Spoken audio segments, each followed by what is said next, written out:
Shalom jemaat yang dikasihi Tuhan. Pada hari yang indah dan diberkati ini, kita mau sama-sama menaikkan pujian syukur yang terbaik, yang terindah, dan yang termulia bagi Tuhan Yesus Kristus kita. Mari kita bangkit berdiri dengan sorak-sorai yang terbaik bagi Tuhan Yesus Kristus. Karena hanya Dialah yang Allah yang layak dipuji, Allah yang layak disembah. Haleluya.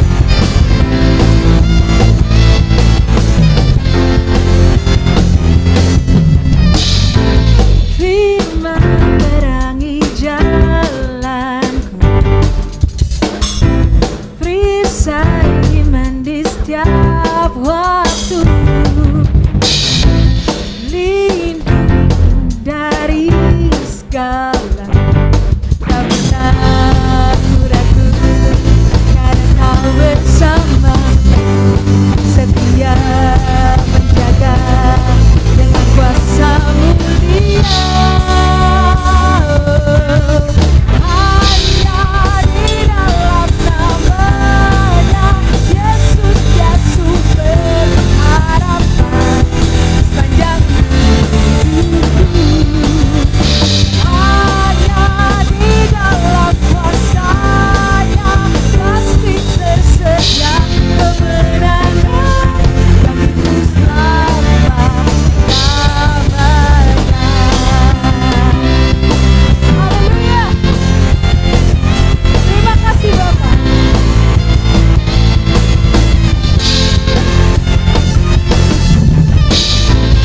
Kebenaran yang bebas selalu berikanku kekuatan,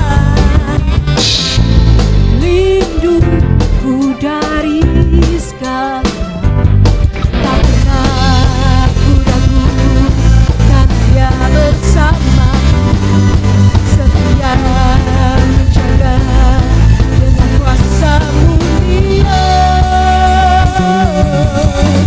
Hanya di dalam nama-Nya Yesus dia sumber pengharapan sepanjang hidupku. Hanya di dalam kuasa-Nya pasti tersedia kemenangan bagiku selama-lamanya.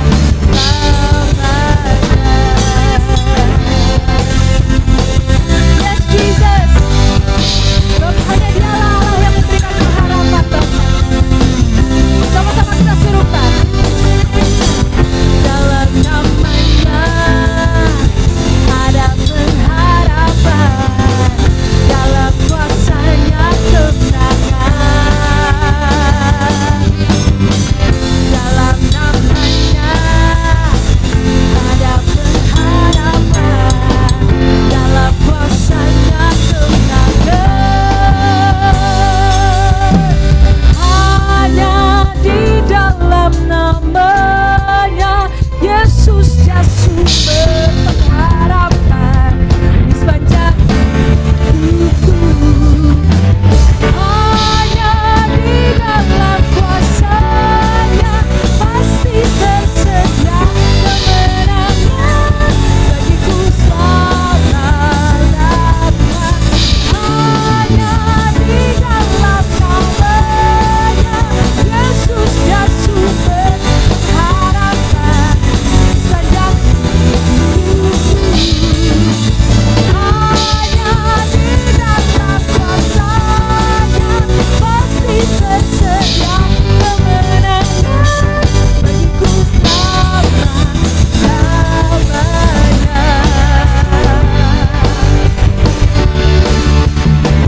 Yes Jesus, kemenangan terjadi bagi setiap kita. Haleluya. Dalam nama-Nya ada pengharapan, dalam kuasa-Nya kemenangan.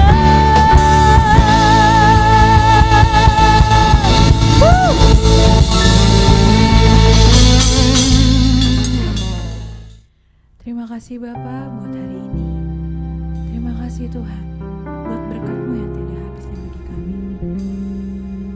Tidak hentinya kami mau mengucap syukur kepada Engkau Bapa.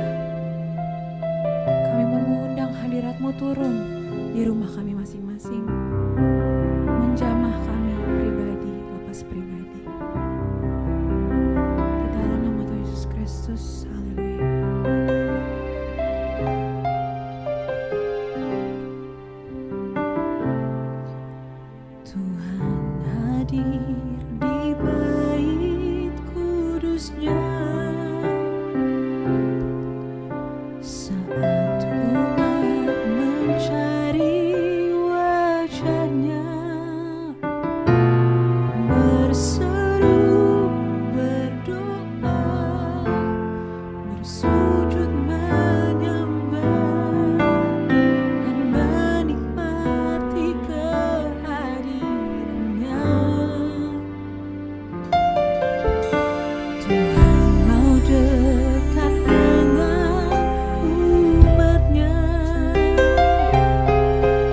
Bapa. Hadirat-Mu nyata Tuhan.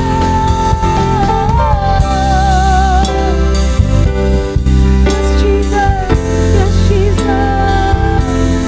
Penuhi setiap kami Bapa, penuhi setiap kami dengan hadirat-Mu Bapa. Hadirat-Mu nyata bagi kami Bapa. Hadirat-Mu nyata di lingkungan kami Bapa. Hadirat-Mu nyata di kerjaan kami Bapa. Hadirat-Mu nyata di keluarga kami Bapa. Terima kasih Tuhan, terima kasih.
Thank you Jesus, thank you Jesus.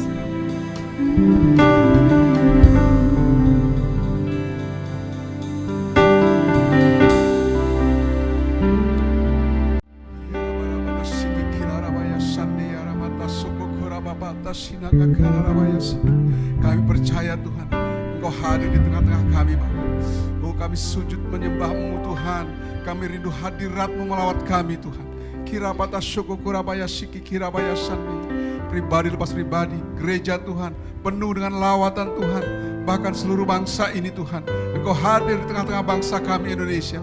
Di bawah pemerintahan Bapak Joko Widodo dan Pak Ma'ruf Amin Tuhan, Indonesia akan semakin maju, Indonesia semakin hebat, Indonesia semakin jaya, Indonesia semakin kuat, sebab Engkau yang menyertai bangsa ini Tuhan. Terima kasih Bapa, kami percaya Tuhan, seluruh pemerintahan yang ada Tuhan, mulai dari presiden, wakil presiden, para menteri, kepala daerah, gubernur, wali kota, bupati, camat, sampai kepada RT, RW Tuhan, semua memerintah bangsa ini dengan takut akan Engkau Tuhan. Seluruh kekayaan alam yang ada di Indonesia dipakai untuk kesejahteraan rakyat Indonesia ini Tuhan. Terima kasih Bapa, terima kasih Tuhan.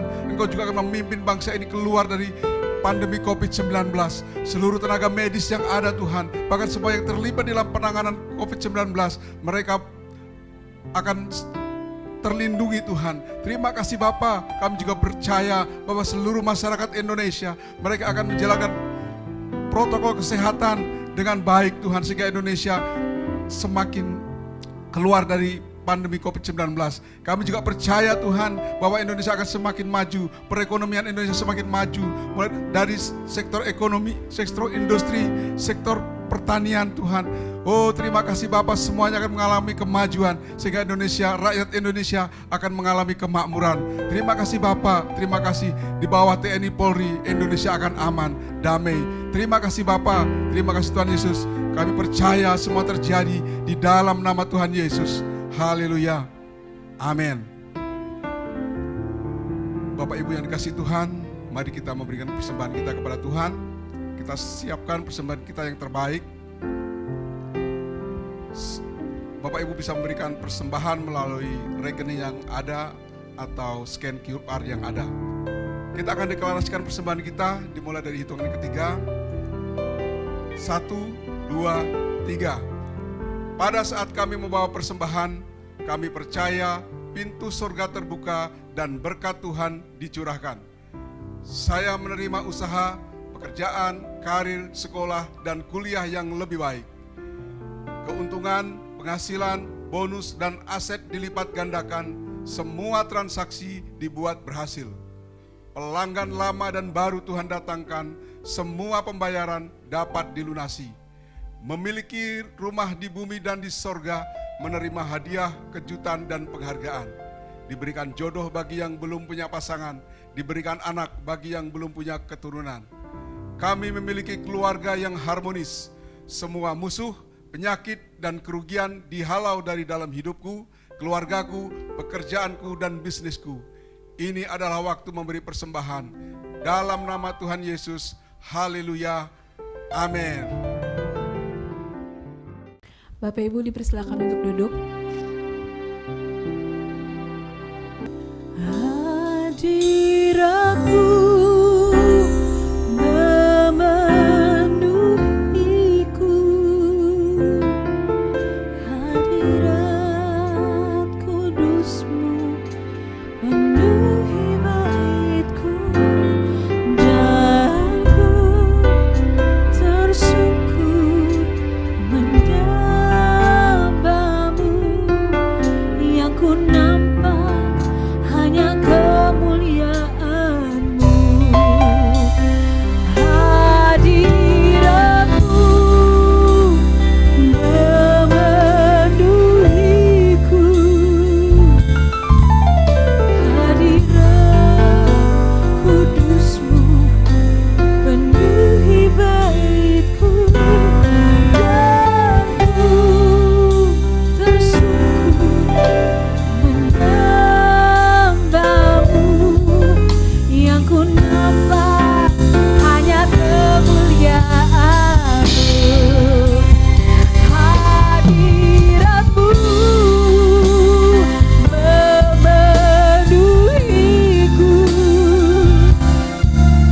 hadirat kudus-Mu penuhi baitku, aku tersungkur menyembahmu.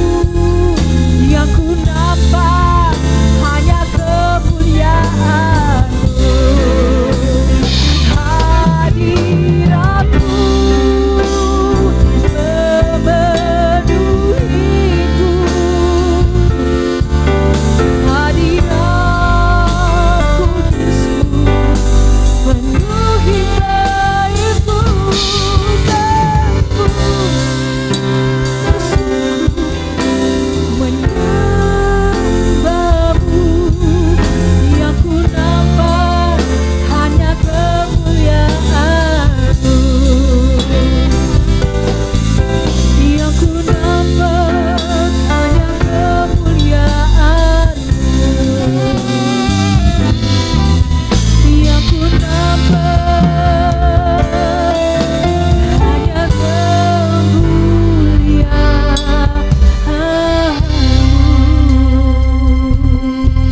Thank you, Jesus. Haleluya. Terima kasih Bapak buat kasih setia-Mu. Sekarang kami semua siap Bapak untuk mendengarkan firman-Mu. Di dalam nama Yesus Kristus kami berdoa. Haleluya. Amin. Shalom, jemaat Tuhan, GBI Kota Wisata, dan Coach Bram, sahabat yang terkasih. Terima kasih buat undangan, boleh melayani tubuh Kristus di sana. Saya mau perkenalkan bahwa saya Budi Setiawan, dan saya dipercayakan Tuhan sebuah keluarga yang indah. Seorang istri, Ibu Hana, dengan dua putri saya, Sheila dan Stasia. Dan saat ini saya mengembalakan sebagai penatua di Abalaf Kelapa Gading, dan Tuhan juga percayakan untuk membapai suatu kegerakan anak muda, Fathering the Generation, Dan selama ini Tuhan juga percayakan menjadi pembicara dan konsultan di dalam kepemimpinan dan pertumbuhan gereja, juga di dalam pemuritan, pembapaan, dan juga di dalam pemulihan keluarga. Hari ini kita akan membahas satu topik yang begitu penting sebagai keluarga rohani, sebagai komunitas kerajaan, yaitu gaya hidup yang otentik, yaitu apa? Hidup tanpa topeng. Mari kita akan lanjutkan firman ini dengan penuh antusias, amin. Nah, oleh sebab itu kita mau belajar lebih dalam tentang bagaimana hidup tanpa topeng ini, ya. Mari kita membaca di dalam Injil Lukas pasal ke-6 ayat ke-47 sampai ke-49. Firman Tuhan berkata, "Setiap orang yang datang kepadaku dan mendengarkan perkataanku serta melakukannya, aku akan menyatakan kepadamu dengan siapa ia dapat disamakan. Ia sama dengan seorang yang mendirikan rumah. Orang itu menggali dalam-dalam dan meletakkan dasarnya di atas batu. Ketika datang air bah dan banjir melanda rumah itu tidak dapat digoyahkan karena rumah itu kokoh dibangun. Akan tetapi barang siapa mendengar perkataanku tetapi tidak melakukannya, ia sama dengan seorang yang mendirikan rumah di atas tanah tanpa dasar. Ketika banjir melandanya, rumah itu segera rubuh dan hebatlah kerusakannya." Di dalam Lukas pasal 6 ini kita bisa mempelajari bagaimana ketika kita menjadi orang-orang percaya, menjadi murid-murid Kristus yang setelah mendengar firman, tetapi kita melakukan, kita mentaati, kita menjadi pelaku firman, maka dikatakan hidup kita seperti orang yang mendirikan rumah atau bangunan. Dan orang itu dikatakan tadi menggali dalam-dalam. Karena apa? Tuhan mau percayakan suatu bangunan yang kokoh, yang tinggi, yang besar buat hidup kita, saudaraku. Tuhan mau percayakan perkara-perkara yang besar buat kita.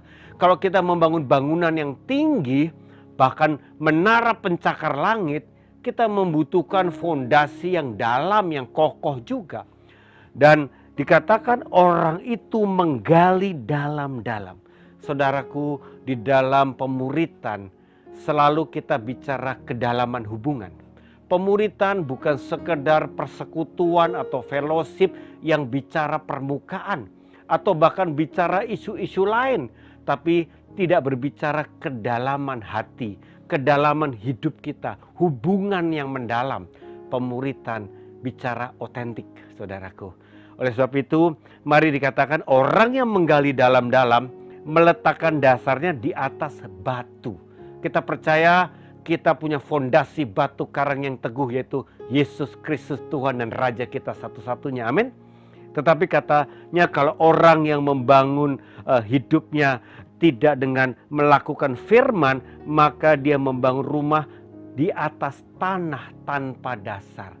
Tidak ada fondasi. Maka ketika ada banjir, maka rumah kita pun ikut hanyut, ikut hancur. Di masa-masa pandemi ini begitu banyak orang percaya yang begitu tergoncangkan hidupnya. Karena semua yang selama ini nyaman, yang berlangsung sepertinya oke, sekarang semua sudah berubah, bukan? Dan akhirnya terlihat terbuka semua yang ada di dalam hidup kita, yang ada di bagian yang tidak terlihat, dibongkar semuanya. Ternyata fondasi hidup kita tidak dalam. Ternyata fondasi hidup kita salah, sehingga banyak orang yang hancur, saudaraku. Mari hari ini lewat hidup kita di dalam pemuritan, kita mau bicara kedalaman hati. Kita mau bicara hidup yang lebih mendalam, saudaraku. Oleh sebab itu dikatakan bangunan semakin tinggi, membangun fondasi pun harus semakin dalam dan kokoh. Dan kalau kita lihat gambar yang berikut ini, maka ada satu prinsip yang penting, bahwa yang tidak kelihatan, yang di dalam fondasi itu menentukan yang kelihatan, bangunan di atasnya. Bahkan kalau Bapak Ibu lihat di bagian sebelah kanan, kita bisa melihat hidup kita ini atau pikiran kita terdiri dari pikiran sadar dan pikiran bawah sadar. Pikiran sadar yang kita tahu, yang kita putuskan semua itu hanya 12%. Dan di balik itu ada sesuatu yang lebih mendalam yang tidak kelihatan, yaitu pikiran bawah sadar atau bahasa lain adalah hati yang ternyata mempengaruhi 88%. Jadi apa yang kita tidak sadari, yang terekam dari segala masa lalu kita, latar belakang kita, kalau tidak dipulihkan, itu akan menjadi fondasi yang rapuh dalam hidup kita. Fondasi yang salah dalam hidup kita. Sehingga saat ini ketika kita menjadi orang percaya, kita hidupnya jatuh bangun. Karena di masa lalu latar belakang kita tidak bereskan di hadapan Tuhan. Kita tidak mengalami transformasi hati atau pemulihan yang tuntas di hadapan Tuhan. Oleh sebab itu mari, lewat pemuritan, lewat komunitas, kita mau terbuka apa adanya dan kita mau dipulihkan, kita mau dibereskan, kita mau direnovasi fondasi yang salah dalam hidup kita menjadi fondasi yang benar. Oleh sebab itu komunitas yang sepakat adalah komunitas yang sejati, komunitas yang membangun kedalaman yang otentik. Sekali lagi, mari jangan bicara cuma sekedar permukaan, jangan cuma bicara subjek objek yang lain-lain, tapi bicara tentang pribadimu dengan Tuhan, pribadimu apa adanya dengan komunitas. Dan kita juga mau bicara tentang semua problem hidup kita apa adanya. Sehingga sungguh teman kita dan Roh Kudus akan menyingkapkan segala sesuatu yang tersembunyi di dalam pikiran bawah sadar kita atau hati kita. Itulah fondasi hidup kita. Mari, bila ada yang salah, ini waktunya Tuhan mau renovasi, Tuhan mau pulihkan hidup kita. Dan mari kita hari ini, minggu ini akan belajar hidup dengan tanpa topeng. Karena hidup dengan topeng adalah kemunafikan. Hidup dengan topeng adalah kehidupan yang tidak seimbang. Kita bisa melihat sepanjang Yesus Kristus hidup di dunia, yang menjadi problem, menjadi orang-orang yang menantang Yesus bukan orang-orang berdosa, pelacur bertobat, pemungut cukai bertobat, ya orang-orang yang hidup dalam dosa, Tuhan ampuni karena mereka mau datang dengan remuk hati, dengan rendah hati, dengan apa adanya. Dan mereka mengakui dosanya dan Tuhan ampuni saudaraku. Tapi banyak kelompok ahli Taurat, kelompok orang Farisi, kelompok orang-orang yang sudah tahu agama, tahu firman, tetapi hidup di dalam kemunafikan. Itu aja masalah terbesar Yesus Kristus. Sampai Yesus begitu tegur dengan keras kelompok ini saudaraku. Kelompok orang yang munafik saudaraku. Oleh sebab itu mari, orang yang munafik adalah orang yang lebih mementingkan bagaimana dipandang baik di hadapan orang lain. Dan dia sebetulnya lebih penting apa kata orang, bukan apa sebenarnya, apa adanya dia. Oleh sebab itu orang ini adalah orang yang memakai topeng. Dia berpura-pura baik, dia berpura-pura taat agama, pada di dalam dirinya ada kebobrokan. Ya kalau kita bisa melihat begitu banyak hamba Tuhan yang hebat, yang terkenal, ternyata jatuh dalam dosa. Dan kita bisa bertanya-tanya bagaimana mungkin itu bisa terjadi. Karena mungkin selama ini hidupnya ketika di awal-awal mulai terikat dosa, dia tidak berani mengakui apa adanya. Tidak berani otentik, tidak berani lepas topengnya dan didoakan, dilayani dan dipulihkan. Tetapi dia biarkan dosa itu makin hari makin mengikat. Sementara pelayanannya mungkin secara manusia makin besar, makin hebat. Dan akhirnya dia terjebak kepada satu posisi, satu situasi, suatu kondisi. Dia begitu malu untuk mengakuinya. Dan akhirnya dia jatuh begitu dalam dan dibongkar dosanya oleh Tuhan. Mari, jangan sampai tunggu terlambat saudaraku. Secepat mungkin ketika kau sadar engkau sudah hidupnya tidak seimbang. Apa yang kau tampilkan di luar berbeda dengan apa adanya yang di dalam hidupmu, di dalam hatimu. Ini sangat-sangat berbahaya. Oleh sebab itu, mari kita belajar copot topeng kita. Karena kemunafikan adalah kita menipu diri kita sendiri. Kita menipu orang lain. Yang jelas kita tidak bisa menipu Tuhan, saudaraku. Karena Tuhan maha mengenal, Tuhan maha tahu hidup kita. Dan Tuhan rindu kita balik kepada terang Tuhan. Karena di dalam terang ada kemerdekaan, kebenaran yang memerdekakan. Nah, oleh sebab itu, mengapa orang takut untuk hidupnya otentik? Mengapa orang takut untuk hidupnya bisa transparan apa adanya? Hidupnya sepertinya terlihat vulnerable atau hidupnya terlihat rapuh. Kita bisa melihat di Alkitab ada tokoh-tokoh yang berani rapuh, kelihatan rapuh di hadapan orang. Tetapi justru itu mengalami terobosan, mengalami pemulihan yang dahsyat. Yakub selama ini dia begitu keras. Egonya, maunya, apapun yang dia dapat, ingin dapatkan, dia ingin capai, dia paksakan sampai dapat. Walaupun dia bukan anak sulung, tapi dia merebut hak kesulungan dari Esau kakaknya dengan cara apapun, bahkan dengan cara-cara yang tidak benar. Tapi akhirnya dia mengalami proses dihancurkan lewat dia mengalami perlakuan-perlakuan dari paman Laban. Tetapi Yakub belum benar, belum beres sampai akhirnya di Sungai Yabok ketika dia kembali ke rumahnya. Tuhan harus bereskan hati Yakub. Yakub yang egois, Yakub yang arti namanya awalnya adalah pendesak, penipu, pembohong. Tapi Tuhan bongkar segala kebobrokan Yakub. Tuhan sendiri ajak dia bergumul semalam-malaman sampai akhirnya dia dipatahkan pangkal pahanya sehingga dia terpelecok, sehingga dia akhirnya kalah. Dan akhirnya justru lewat keadaan yang rapuh, lewat keadaan dia menyerah, kalah, dia diganti menjadi Israel. Dia menjadi pemenang sejati ketika dia menyerah kepada Tuhan. Ketika dia jujur menjadi diri yang rapuh dan apa adanya. Maka Tuhan bisa berkati dia menjadi bapak dari bangsa pilihan Tuhan Israel. Luar biasa saudaraku. Begitu pula dengan Yesus Kristus Tuhan. Walaupun dia 100% Tuhan, selama dia di dunia, dia 100% manusia. Dia juga mengalami ketakutan sebagaimana layaknya manusia. Menghadapi tantangan untuk dia harus memikul dosa seluruh umat manusia di kayu salib, di Kalvari, di Golgota. Itu sesuatu yang begitu menakutkan Yesus. Dan Yesus mengakui dengan jujur segala ketakutannya di Taman Getsemani. Sampai dia betul-betul sampai keringatnya seperti darah yang mengalir. Itu ketakutan yang begitu dalam, begitu depresi yang hebat saudaraku. Itulah Yesus seperti rapuh. Tapi di saat itulah dia menyerah total. Biarlah kehendakmu yang jadi dan bukan kehendakku. Disitulah ada kemenangan besar.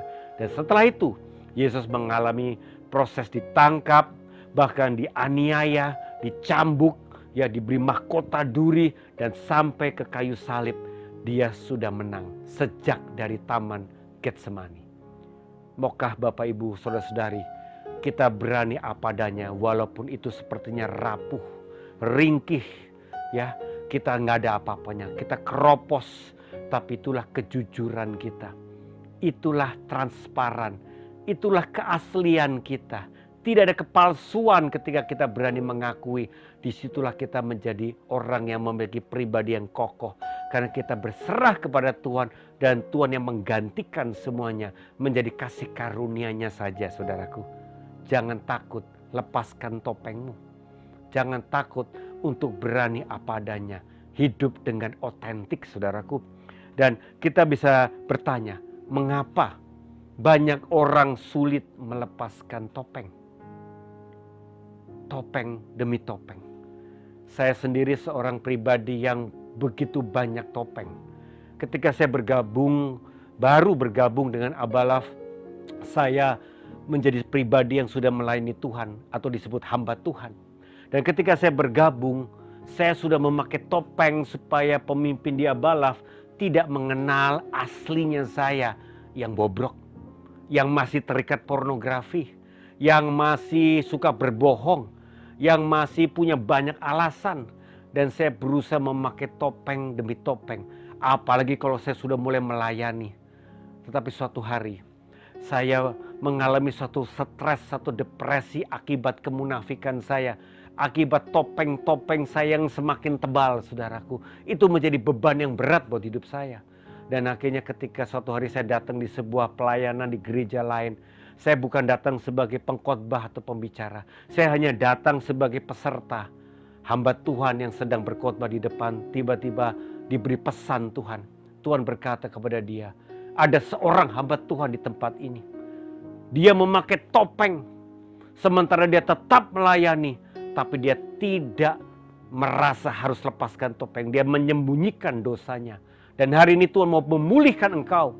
Tuhan mau mempertobatkan engkau. Tuhan mau membangkitkan engkau menjadi pribadi yang otentik. Disitulah Tuhan templak saya. Tuhan bicara keras. Dan itu firman seperti panah yang menancap di hati saya. Dan akhirnya saya mengaku. Dan ketika dia tantang, siapa orangnya, silahkan bangkit berdiri. Dan saya langsung berdiri dan saya maju ke depan untuk didoakan. Dan Bapak Ibu tahu itu peristiwa memang bukan di gereja saya sendiri. Tuhan sengaja ciptakan situasi sehingga saya berani mengakui dengan orang-orang yang tidak saya kenal. Tapi dari pertobatan saya dilepaskan dari segala kemunafikan saya lepas topeng saya. Disitulah awal pemulihan dan pertobatan saya yang sejati. Saya kembali melayani, saya datangi pemimpin saya dan saya mengakui dosa-dosa saya. Dan sejak itu saya bisa apa adanya. Saya bisa melayani tanpa beban berat karena ada kasih karunia menjadi pribadi yang otentik, pribadi tanpa topeng. Saudaraku, oleh sebab itu mengapa orang sulit memakai topeng? Karena melepas topeng menimbulkan rasa sakit. Sakit apa? Sakit yang pertama mungkin rasa malu. Ya, dan juga ketakutan, saudaraku. Kalau engkau lepaskan topengmu, kalau engkau akui apa adanya, nanti apa kata orang-orang? Apakah orang akan merendahkan saya, membuli saya, meremehkan saya, menolak saya? Banyak ketakutan-ketakutan yang dipakai iblis untuk menyerang kita dan membujuk kita untuk tetap mempertahankan topeng itu. Saudaraku yang terkasih, jangan takut dengan rasa sakit itu. Hadapi rasa malu dan takutmu dengan kuasa Tuhan. Karena justru rasa sakit itu Tuhan mau pakai untuk membawa kita, untuk mengubah kita menjadi pribadi yang mengenal diri kita yang sebenarnya. Dengan jujur, dengan mendalam. Bahkan ini waktunya kita mengalami segala peremukan dari ego kita, dari kesombongan kita, dari kecongkakan kita. Justru saat itulah kita nothing tulus, kita mau berserah total, kita tidak ada yang dipertahankan lagi. Harga diri kita sebetulnya sudah tidak ada artinya, karena harga diri kita sudah diganti oleh harga diri Kristus yang begitu mahal membeli kita di kayu salib. Kita selayaknya binasa. Harga diri kita adalah orang-orang yang pantas masuk neraka. Buat apa kita pertahankan harga diri yang palsu itu? Tapi mari terima harga diri yang sejati. Identitas yang sejati sebagai anak Allah. Sebagai anak raja. Sebagai putra kesayangan Bapa. Itu yang menjadikan kita berharga. Bukan apa kata orang-orang. Tapi apa kata Tuhan kita. Bapa kita sendiri, saudaraku. Kita mau meremukan segala kesombongan kita. Segala kepalsuan kita. Dan firman Tuhan di Mazmur pasal 51 ayat 19 dikatakan. Korban sembelihan kepada Allah ialah jiwa yang hancur. Hati yang patah dan remuk. Tidak akan kau pandang hina, ya Allah. Tuhan ingin setiap kita mengalami suatu proses peremukan ego. Peremukan segala kesombongan kita. Peremukan segala harga diri yang palsu itu. Supaya yang sejati, yang asli dari Tuhan. Itulah yang akan muncul keluar kepada dunia. Mari saudara, ini waktunya. Oleh sebab itu Tuhan mau kita berani datang dengan hati yang jujur. Dan Tuhan mau kita selidiki hatimu yang lebih dalam. Ketika engkau copot topengmu, ketika ada rasa sakit yang timbul, ada proses peremukan yang terjadi, engkau sedang refleksi dirimu, engkau sedang melidik hatimu yang paling dalam, dan di situ engkau sadar apa saja sikap hati kita yang gak benar, yang salah di hadapan Tuhan. apa motivasi-motivasi kita yang sebenarnya, atau apa saja kepercayaan-kepercayaan salah yang terekam di dalam pikiran bawah sadar kita. Disitulah Tuhan mau bongkar, saudaraku, dan bahkan kita mau tanya, Tuhan, apa kata Engkau yang sebenarnya tentang saya? Apa kata firman tentang hal tersebut? Biarlah kebenaran dari Tuhan memerdekakan kita. Dan mari, jadilah dirimu sendiri. Tidak perlu lagi kau berpura-pura kepada Tuhan, kepada orang lain, dan kepada dirimu sendiri. Terimalah dirimu sebagai ciptaan yang baru di hadapan Tuhan. Dan segala singkirkan pencitraan-pencitraan palsu itu. Kemunafikan, kepalsuan hidup. Jadilah pribadi yang otentik. Pribadi yang genuine, pribadi yang asli apa adanya. Dan bersama kita saat ini hadir seorang pemimpin di pelayanan Kega yang akan bersaksi bagaimana proses kehidupannya yang diubahkan lewat keberanian untuk menjadi pribadi yang otentik. Mari kita lihat dan dengarkan kesaksian berikut ini. Bersama kita telah hadir Pak Agus Mulyadi. Dia melayani sebagai pembina di Kega dan tinggal di Harapan Indah. Dan dalam hidup setiap kita, kebanyakan kita jadi diri kita sendiri tanpa topeng. Justru ketika kita balik ke rumah, kita bersama keluarga kita. Tapi hari ini kita mau mendengar ada kendala dari Pak Agus Mulyadi, justru dia sulit otentik dengan istrinya sendiri. Ya, Pak Agus bagaimana nih ceritanya dengan istri di dalam keseharian Pak Agus? Apakah bisa terbuka total dengan istri, Pak? Shalom Bapak Ibu. Jadi awalnya saya menikah bersama istri, saya lewati hari-hari yang mungkin menurut saya bisa lebih banyak berperan sebagai suami. Ya, tetapi seiring berjalan istri saya lebih dominan. Jadi kalau saya orang yang tipe kemauannya keras. Oke. Kalau ingin sesuatu saya harus terwujud tanpa harus diskusi keputusan lagi dengan orang lain atau diskusi. Jadi dari sikap itu membuat saya seringkali dengan istri konflik.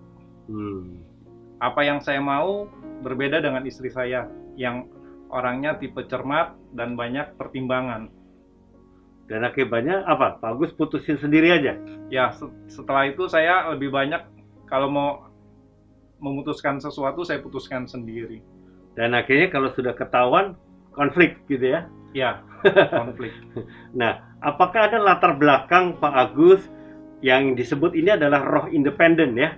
Kita mau apa terserah kita, terserah tanpa perlu diskusi, apalagi dengan istri. Bagaimana latar belakang Pak Agus? Ya, saya terlahir dari keluarga yang papa hanya memberikan nafkah.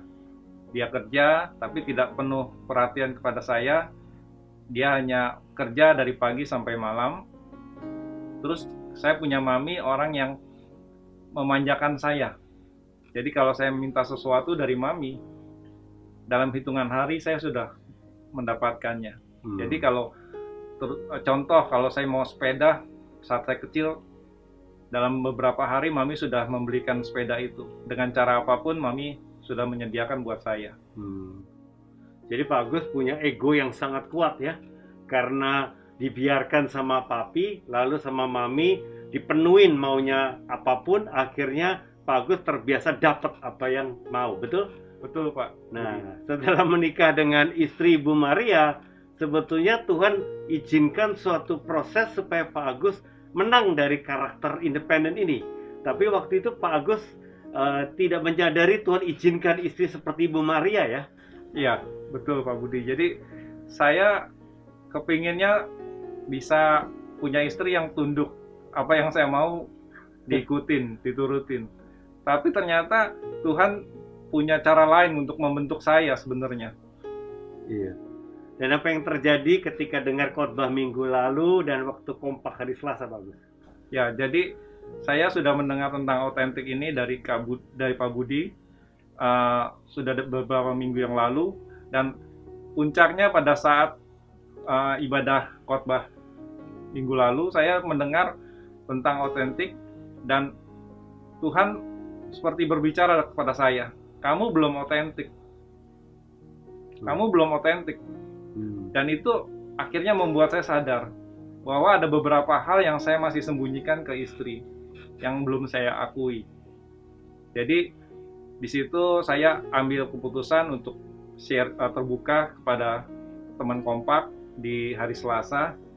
Dan teman-teman Kompak, terutama Pak Budi Setiawan, mengajarkan bahwa saya harus terbuka. Apa yang terjadi? Ada keputusan apa yang diambil barusan terakhir tanpa diskusi dengan istri, Pak?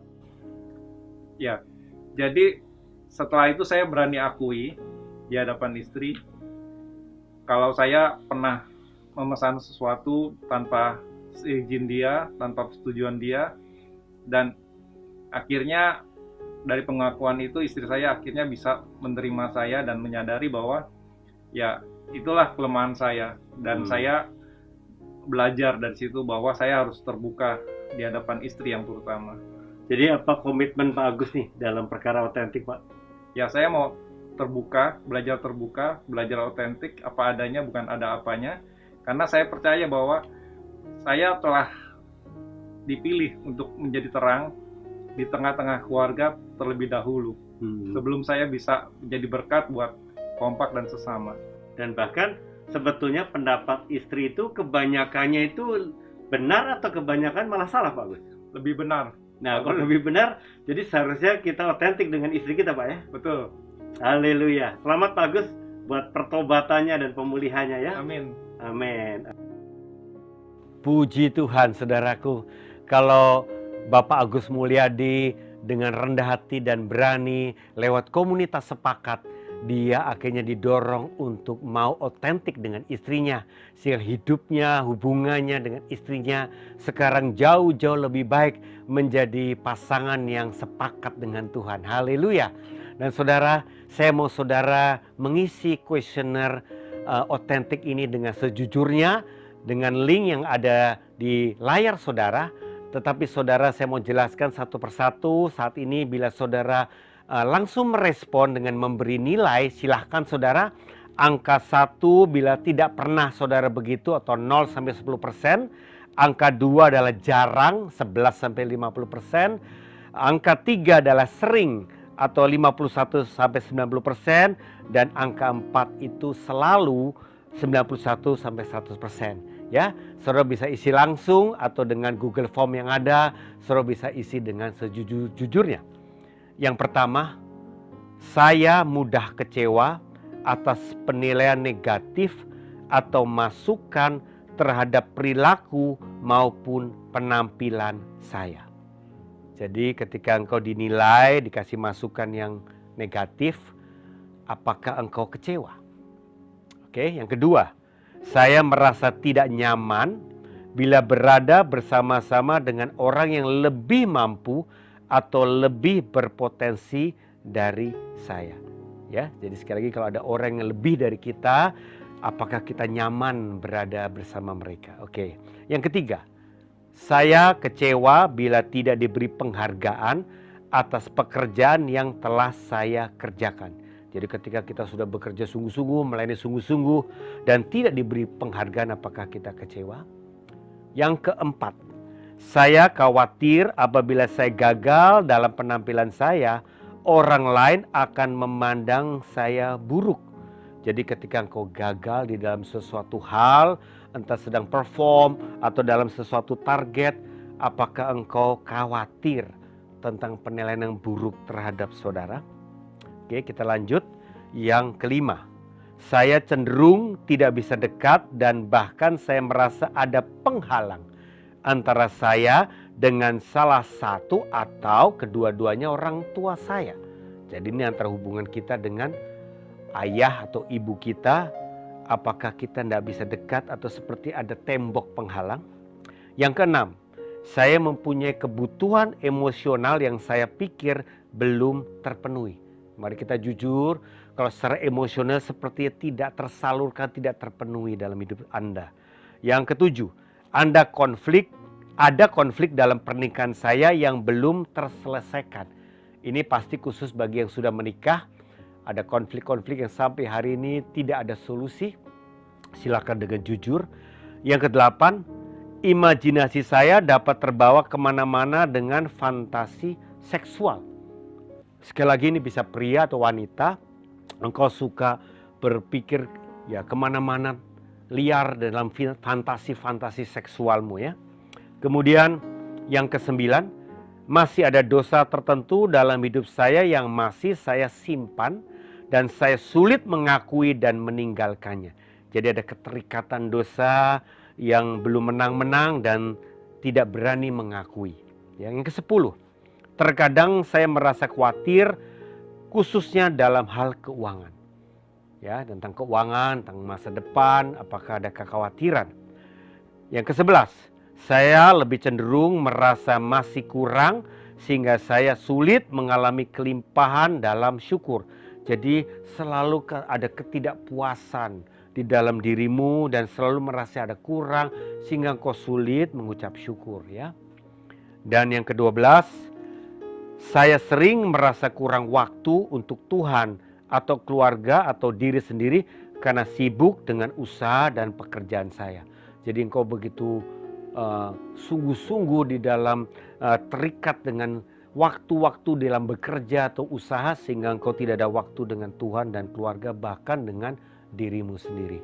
Mari saudara jawab dengan sejujur-jujurnya dan saya percaya ketika engkau sudah terbuka padanya, mari ceritakan itu dengan komunitas saudara dalam minggu ini dan mari engkau saling berani mengakui dengan otentik dan juga saling mendoakan di dalam Tuhan. Ini waktunya, lepaskan segala topengmu. Jadilah pribadi yang merdeka di dalam Tuhan. Maka engkau mengalami kemenangan demi kemenangan yang luar biasa. Dan kita akan menjadi pribadi yang sungguh-sungguh dipercaya oleh Tuhan. Mari kita berdoa. Tuhan, kami sadar Tuhan, bahwa hari ini kami dibukakan, kami disingkapkan tentang pribadi kami yang mungkin masih memakai topeng-topeng. Ketakutan demi ketakutan untuk kami jadi pribadi yang apa adanya. Oleh sebab itu kami hari ini mau datang kepadamu Tuhan. Datang merendahkan hati di hadapan-Mu ya Tuhan. Datang tersungkur Tuhan. Datang dengan hati yang hancur dan remuk hati Tuhan. Kami mau Tuhan bertobat dari ego dan kesombongan kami. Kami mau Tuhan apa adanya di hadapan Engkau. Karena Engkau maha mengenal dan maha tahu kehidupan kami Tuhan. Terima kasih Tuhan, terima kasih. Kami mau bertobat Tuhan. Dan kami mau Tuhan Engkau yang selidik hati kami yang paling dalam. Oh Tuhan, bukakan segala rahasia di dalam hati kami. Motivasi yang paling dalam. Tuhan, apa yang sebenarnya kami pertahankan. Apa yang sebenarnya kami takutkan Tuhan. Bukakan, singkapkan itu kepada kami Tuhan. Terima kasih Tuhan, terima kasih Tuhan. Di dalam nama Tuhan Yesus Kristus Tuhan, Engkau Allah yang memulihkan setiap kami Tuhan. Dan kami berani mau mengakui ini semua di hadapan komunitas kami. Sehingga kami mengalami kemerdekaan yang penuh. Kami Tuhan mau hidup di dalam kasih dan bukan di dalam saling menghakimi. Kami mau sembuh dan pulih di dalam rumah-Mu ya Tuhan. Di dalam keluarga rohani kami ya Bapa. Di dalam nama Tuhan Yesus Kristus kami telah berdoa. Amin. Haleluya, jemaat terkasih, kini saatnya kita perjamuan kudus. Siapkan roti dan anggurmu. Oh, thank you Jesus, you awesome. Ikuti doa saya, Bapa Surgawi, karena begitu besar kasih-Mu kepadaku, sehingga Engkau telah mengaruniakan Putra Tunggal-Mu Yesus Kristus, disalibkan untuk menebus dosaku. Haleluya, haleluya. Sekarang saya mau bersekutu dengan tubuh Yesus dan dengan darah Yesus untuk mengingat kematian Kristus bagiku, untuk memberitakan kematian Yesus sampai Ia datang lagi. Haleluya. Dan untuk meneguhkan persekutuanku dengan tubuh Kristus. Koramanaya kashikarada baba baba. Iradaya syaka baba. Mari kita bersyukur, katakan, Yesus, terima kasih buat tubuh-Mu yang Kau pecah-pecahkan bagiku.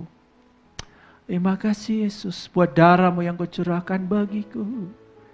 Terima kasih Tuhan. Korabada-bada-bada-bada. Syakarababa-baba.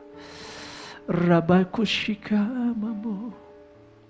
Thank you Jesus, terima kasih Tuhan. Imani saudara.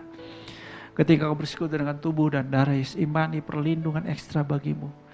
Oh, perlindungan dari segala malapetaka, dari segala sakit penyakit. Dalam nama Yesus. Koragabasyukur. Terima kasih Tuhan Yesus.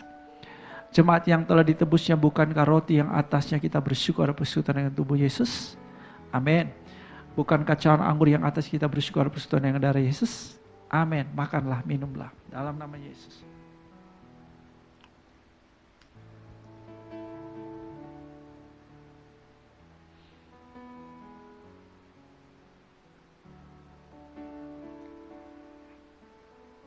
Haleluya. Terima kasih Tuhan. Kami bersyukur Yesus. Terima kasih buat firman-Mu yang luar biasa melalui hamba-Mu Pastor Budi Setiawan. Oh, thank you Jesus. Terima kasih Tuhan. Berkat spesial atasnya, atas istri, atas anak-anaknya. Atas pekerjaan pelayanannya Bapa. Terima kasih Tuhan. Kami bukan hanya mau jadi pendengar, tapi kami mau jadi pelaku firman. Terpujilah nama-Mu ya Bapa. Haleluya, haleluya. Jemaat yang lemah jadilah kuat dalam nama Yesus, yang putus asa dapatkan pengharapan baru. Uraga syakarada Bapa. Hekaralabayasya. Yang sakit jadilah sembuh. Terima kesembuhan dalam nama Yesus. Oleh kuasa bilur Yesus sembuh. Sembuh dari sakit penyakit apapun. Terima itu dalam nama Yesus. Yang berkekurangan alami penyediaan Tuhan, sumber-sumber kelimpahan mengalir atas hidupmu. Terima dalam nama Yesus. Haleluya, haleluya. Thank you Jesus, thank you Father. Perlindungan penyertamu nyata luar biasa atas setiap anak-anakku. Dalam nama Yesus, haleluya. Amin. Jemaat terkasih, saya percaya bahwa Tuhan mau setiap kita sehat. Katakan amin. Bagian kita adalah tetap menjaga kesehatan kita, bukan? Sebagai murid Kristus, ini gaya hidup kita. Dimuridkan dan memuridkan. Melalui apa? Kersel-kersel. Ya, sebab itu pastikan semua kersel aktif. Dan setiap jemaat Tuhan aktif di dalam setiap kersel yang ada.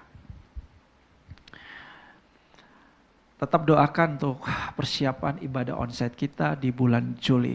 Doa dan harapan kita semuanya, di bulan Juli kita sudah bersama-sama di sini. Masih ingat ya tempat kita ya? Di Ruko Trafalgar, Perum, Kota Wisata. Ya, mari angkat kedua tangan saudara, katakan saya sudah diberkati karena saya keturunan Abraham. Haleluya, haleluya. Di dalam Yesus Kristus, saya sudah diberkati. Thank you Jesus, thank you Jesus. Bapa Surgawi menghadapkan wajahnya kepadamu dan menyinari engkau dengan wajahnya.